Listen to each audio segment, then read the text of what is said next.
Greetings CTC math instructors. This is a quick start video for using WebAssign.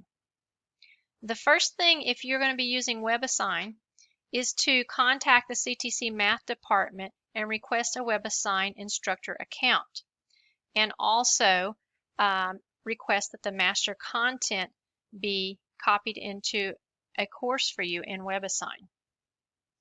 Once those things are done, you can link your Blackboard course to WebAssign, and you and students will access WebAssign through Blackboard.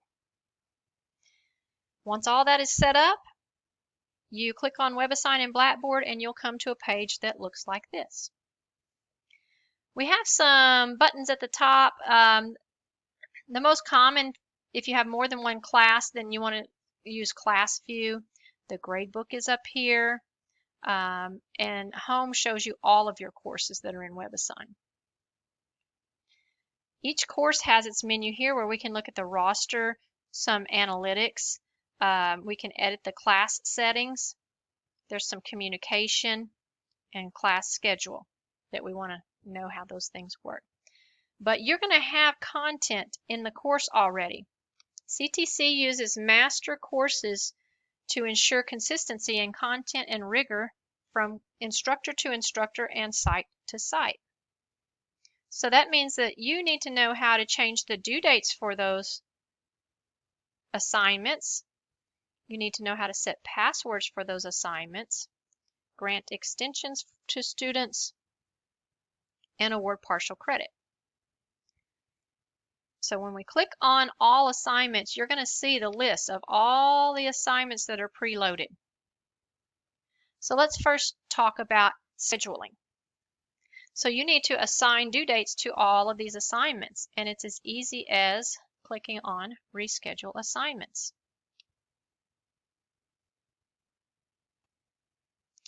We can use the multi-select tool. If I want all of Chapter 2 assignments to have the same due date, I can come click all of the Chapter 2 assignments, and we'll go to the top. I want to set the date, and I will put in the due date, and then apply to selected. Once you push apply to selected, the multi-select will go away and you start over and do it again for the next chapter's work. A couple of things in this scheduler. Make sure that your available date is before your due date, and that your due date is before your view until date. You will get errors if any of those are not in chronological order. The other thing, if there are assignments that you want to leave available to students throughout the course, the best way to do that is to put the due date toward the end of the course, because this scheduler puts all of the assignments in chronological order by due date. And so, for example, I like to leave the practice quizzes available to students throughout the course. So I put the due date toward the end of the course and then direct students to the bottom of the list for them to find those assignments. If you want the Chapter 2 and 3 practice quiz to be up with the Chapter 2 and 3 material, it has to have the same due date, but then it won't be available to them throughout the course. So you have options on how you want to take care of that. When we're done setting all the due dates and everything is in the order, we push save. If for some reason you got all of that set up in your scheduler, but for some reason, let's say 3.4 is showing up after 3.6, you can come over here to reorder and go fix the order of those assignments, because we want everything to be in the order that the students should work the assignments. Now let's talk about granting extensions. If you want to grant an extension to the whole class, you can go back to the reschedule assignments and change the due date. But if you want to grant an extension to a particular student, you have some options. We can do it through the gradebook, or we can come and look at scores. I'm the only student in here. Okay. So click on the student and then click on Grant Extensions Submissions. And here's the box that pops up for us. So you can select the new due date. I don't know why you would need to allow more extensions in WebAssign. The number of submissions is per question, not per assignment, per question. But you do have that option. And then we can add a penalty for late work if you want to choose to do that. Okay. And we would push save. Now, if a student started an assignment and let's say they did 2 questions on this Chapter 4 quiz and then their computer rebooted, the timer runs. It keeps running, so they will run out of time if you don't get that fixed for them right away. And so what you would do is come grant extension, just like we did here, give them some extra time and days, but to put time back on the timer for the assignment, we have to go somewhere else. Not a convenient feature, but it is what it is. So here's where we go. We're going to go back to class view, and I'm going to go to schedule. Okay, schedule here and class schedule on our menu on the left, they take you to the same place. It's a little bit easier to do it on the assignment because it's going to take you directly to that assignment and you don't have to search for it.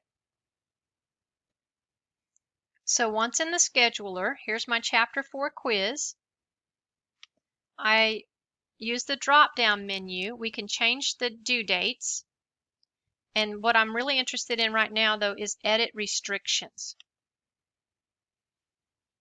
Edit restrictions allows me to password protect the assignment. So this is what we would want to do for exams. Password protect those exams. So I can enter a password and hide it from the student. We typically don't use the IP address restriction or the lockdown browser because we have students all over the world and it can cause some problems for us. But the next one is where we have the timed assignment. And so each student has 120 minutes on this assignment. And so I can grant extra time for a student if they need it back, time put back on an assignment, or maybe they have accommodations through disability support services. And so I would go right here, I already did it for me a minute ago, so here we go, and put in the extra time and push save. And you can see then that I have 240 minutes instead of 120 minutes. Okay, edit restrictions is where we can do a lot of things. Password protect and add extra time for students. And then come down to the bottom of that screen and be sure to push save. We're back on class view now. So let's talk about if we want to grant some partial credit. Students have unlimited attempts at the homework assignments, so I generally don't do partial credit there. They can just redo as many times as they need to. Quizzes, there's 2 attempts at each problem on a quiz. On an exam, though, there's only 1 attempt. And so if a student requests partial credit, I will go take a look and see what we can do for them. And so where we can go, I can go to scores, or again, I can go to the assignment for the student through the gradebook. You have options on finding this assignment per student. Okay, I'm the only student in here again, so I'm going to click on me. And here we are. Okay. You have some choices on how we award partial credit. It's not really an option for us to add partial credit per question at the question level. We have to add the partial credit at the assignment level. That's really not great for students, but it is okay for you. You just have to communicate to students where they received partial credit. So if you push override, I make a little note that I granted partial credit for number 12 and 15. And you can push override score. If you push override, the score you put in there is the score that stays. So, period. Whether they have other problems they need to work on the assignment or not, it's going to be the score. You could also use add bonus, and it adds points and that's a indicator to students how many points more they received through partial credit. So that might be a better option for you. Okay. But all of the changing the scores for an assignment is done here in Override, and we would push Save. There's a lot more information in here as well. You can see the login information for students. You can see the student summary. So it'll tell you when they logged in, when they worked on each problem. And so if you want to know that information, it is available. The last thing is, let's talk about communication. So there's different ways your students can communicate with you through the course. If you want to allow them to request extensions, you can do that here. I use the Ask My Teacher. This is a really important one. I go look at unanswered.